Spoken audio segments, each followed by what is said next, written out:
ето в която и да е посока и така, това свети в двете посоки. И това е без мултипликаторно, няма никакви предавки тук.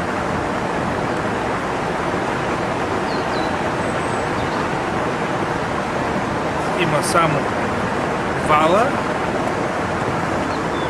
и алтернатор. И тук е свързано с лампата.